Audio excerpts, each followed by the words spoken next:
Hello, we're continuing the discussion of military retired pay in a Wisconsin divorce. And another issue that is absolutely vital to address is the Survivor Benefit Plan, commonly known as the SBP.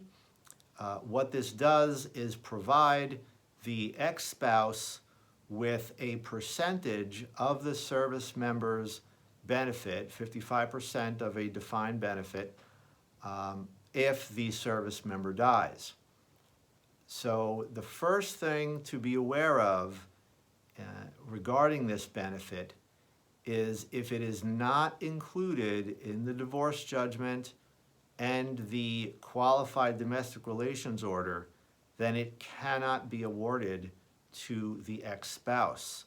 So it is absolutely vital that your divorce lawyer, if you are the ex-spouse, includes this language providing you with the survivor benefit plan to ensure that you receive at least a portion of what was awarded to you at divorce. If the divorce judgment and qualified domestic relations order are silent on this issue, there will be no SBP awarded. It cannot be revived after the divorce, and there will be no way to secure, at least through the military, a benefit to the ex-spouse in the event of the service member's death. So another concept to keep in mind here is how this benefit is ultimately paid.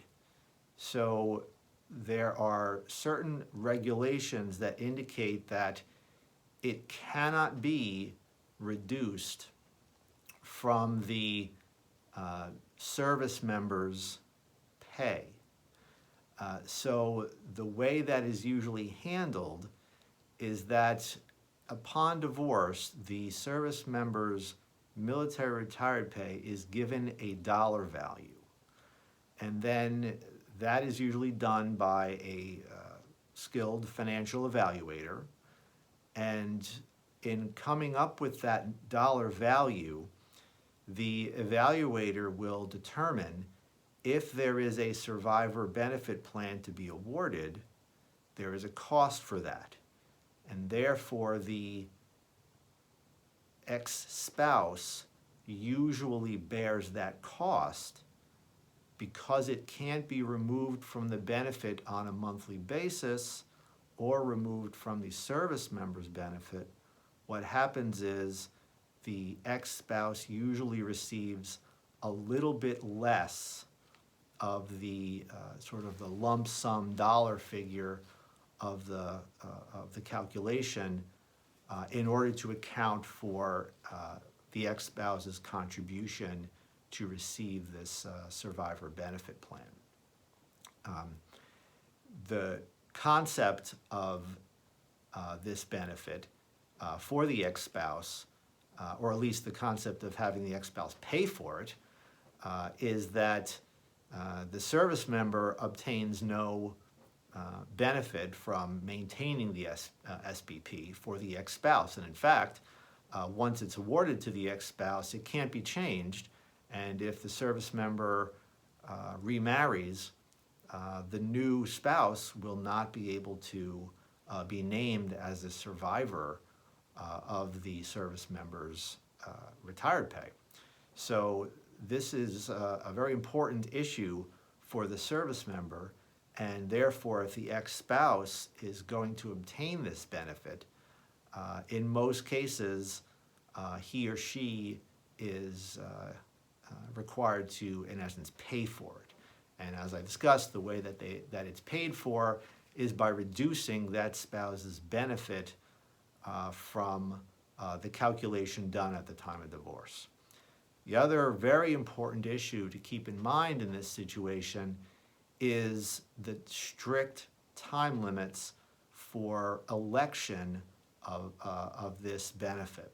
So the service member must elect this benefit within 1 year of the divorce.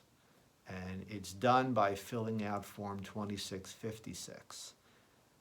If the service member refuses to cooperate, then the ex-spouse can fill out Form 2656-10, which is what's called a deemed election that will allow the ex-spouse, if the service member does not cooperate, to inform the military that the